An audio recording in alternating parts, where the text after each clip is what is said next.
Hola, soy el profesor David Villar. Bienvenidos a esta presentación donde vamos a hablar sobre plantas que causan fotosensitización. La fotosensitización básicamente consiste en que la piel se va a hacer sensible a los rayos ultravioletas del sol, se va a producir una reacción fotodinámica dentro de la piel que va a dañar las células y básicamente es como si se produjese una quemadura solar.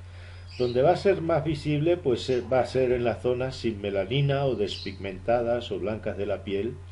Y podemos decir pues que los pigmentos oscuros de la piel van a absorber esos fotones y no se van a producir esos compuestos reactivos. Básicamente va a consistir en una inflamación desde sus fases más tempranas hasta las fases tardías de una inflamación donde se va a desprender todas las capas de la piel de lo que sería el cuerpo. En las fases tempranas pues vamos a ver que existe eritema, la piel se enrojece, va a estar hiperestésica, muy sensible al tacto. Si vemos fotos vamos a ver, por ejemplo, en esa oveja que existe fotofobia, es decir, el animal le duele mantener los ojos abiertos. Como veis se produce hinchazón de todo lo que es la piel alrededor de los párpados, en lo que es la cara, ven que existe edema, no solo a nivel de los labios, sino en lo que es el párpado, existe queratoconjuntivitis, y básicamente pues va a haber exudación, la piel a la larga pues se va a producir erosión, ulceración. Como veis llega un momento que se producen costras, eh, y se va a acabar desprendiendo esa piel. Aquí lo tenemos, por ejemplo, alrededor de los hollares, en la nariz, en el dorso de toda esa nariz de este caballo. Bueno, pues si continuásemos hablando de lo que es la fotosensitización, la podríamos clasificar en dos tipos. Una primaria, cuando existen agentes o compuestos de la planta que básicamente se van a absorber dentro del tracto digestivo y van a llegar a la piel y reaccionan directamente con los rayos ultravioletas para causar esa dermatitis, y van a existir plantas que tienen esos compuestos reconocidos que producen esa toxicidad directamente sobre la piel. De todas maneras, como veis, la mayoría de las plantas van a ser un tipo de fotosensitización secundaria. ¿En qué consiste esto? Pues básicamente en que van a interferir con la eliminación de un metabolito de la clorofila que va a ser la filoeritrina. Es decir, el hígado va a ser incapaz de eliminar esa filoeritrina por la bilis. Y como digo, es un metabolito de la clorofila que se va a acumular en la sangre y va a actuar como un pigmento fotodinámico. Existe otro tipo de fotosensitización que es la porfiria, pero esto en realidad es un problema congénito hereditario y aquí pues no vamos a entrar a hablar de ello. Como ven, la lista de plantas que puede producir fotosensitización secundaria pues es enorme. Y entre ellas, pues aquí he quitado a los alcaloides de la pirrolicidina. En realidad, ¿por qué los he quitado? Porque la mayoría de esos animales mueren antes de desarrollar fotosensitización. Aquí vamos a ver el ejemplo, algunos ejemplos tanto de la primaria como de la secundaria que tenemos en Colombia. De los principales a nivel mundial de la secundaria he puesto la Brachiaria decumbens, el Panicum coloratum y el Tribulus terrestri. Estos los tenemos en Colombia y vamos a ver algunos ejemplos de ellos. ¿Por qué son los principales? Pues básicamente la Brachiaria decumbens y el Panicum coloratum se usan como plantas forrajeras, por eso probablemente sean los más corrientes. Y tengo que decir que en nuestro medio, al menos en el alto trópico de Colombia, los bovinos tenemos una alta prevalencia de fasciola y la fasciola también produce coléstasis. Entonces hay que descartar una fotosensitización secundaria por fasciolosis. Pues bien, vamos a empezar hablando de la planta Amnimajus, que recibe muchos nombres: apio cimarrón, vernáculo, amnio. En fin, esta planta se usa, es una planta de jardín ¿eh? Y también es una maleza en muchos cultivos y pastizales, y puede ser un problema en algunos sitios porque es de distribución cosmopolita por todo el mundo. Y vean que el principio activo son las furanofumarinas, que son sustancias que en la piel pues van a reaccionar con los rayos solares y van a producir una dermatitis.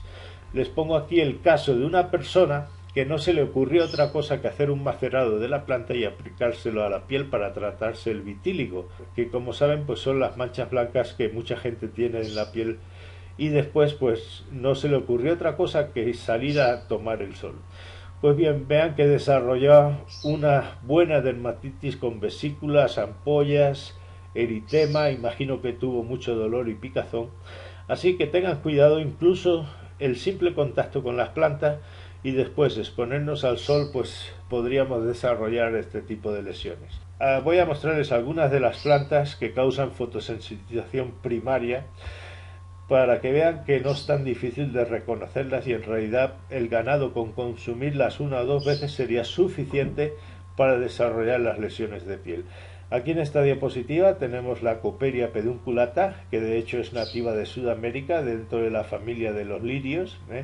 Como ven, tiene una flor en trompeta, con 3 sépalos y 3 pétalos.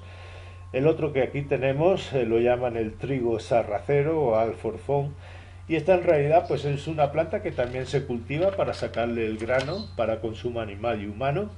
Lo que pasa es que en vez de ser una gramínea pertenece a la familia de las poligonóceas, ¿eh?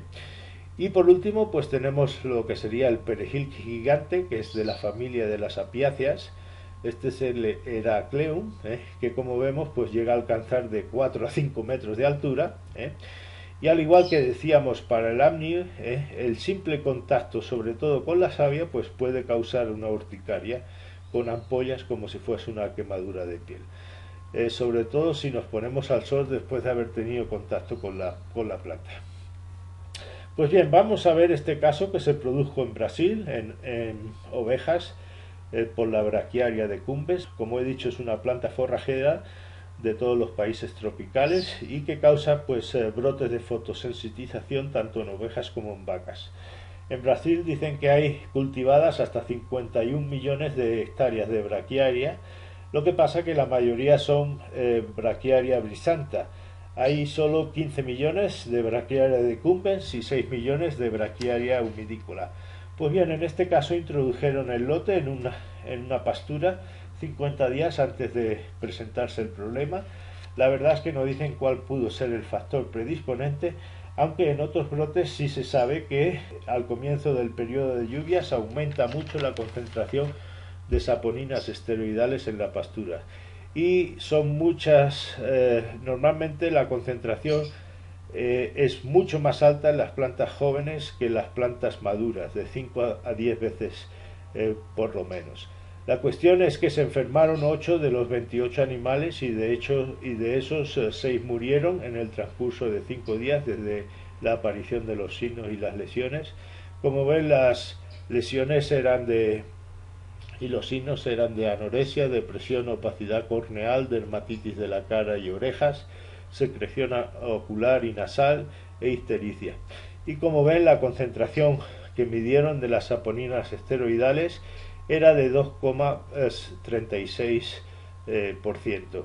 Cuando analizaron los parámetros sanguíneos en 2 de los corderos enfermos, que eran el 1 y el 2, y los compararon con los sanos, que eran el 4 y el 5, lo que vieron es que estaban muy altas la gamma glutamil transferasa, la aspartato aminotransferasas, la bilirrubina, tanto la conjugada como la libre, y el colesterol.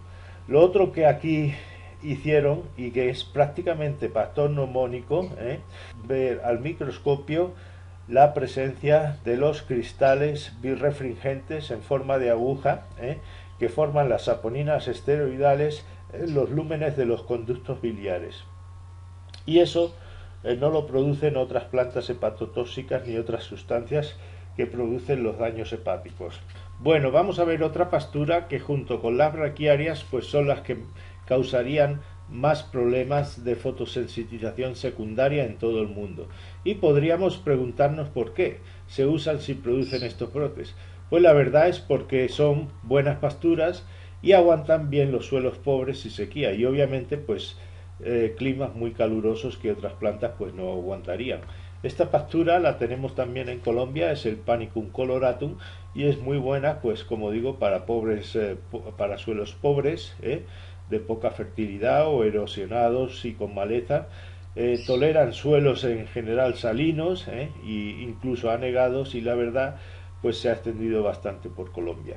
Pues bien, vamos a ver este caso, descrito en el estado de Texas. Se afectaron 24 corderos, que son mucho más susceptibles que los adultos, y las lesiones que presentaban estaban en la cara, orejas, labios, en las bandas coronarias de las patas, y básicamente pues eran de inflamación, eritema, edema, como pueden apreciar en los carrillos y en la cara de este cordero, que decían que básicamente pues el animal se mantenía a la sombra, alejado del sol.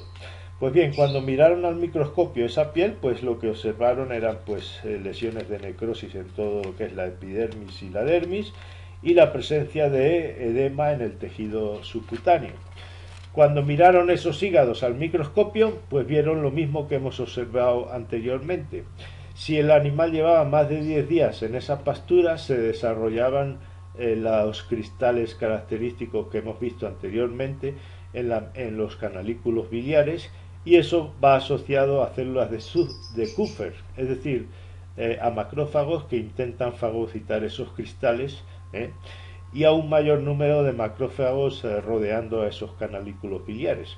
Lo que dicen es que este tipo de lesiones pues es parecida a la que se produce por otras plantas que tienen saponinas esteroidales, como son por ejemplo la agave lecheguilla, la nolina texana, el Tribulus terrestris, y la otra que acabamos de citar, que es la Brachiaria decumbens. Por tanto, pues la característica de todas estas plantas es que esos cristales pues se van a localizar en los canalículos biliares, y como decía anteriormente, pues la filoeritrina, que es un metabolito de la clorofila, no se va a poder eliminar.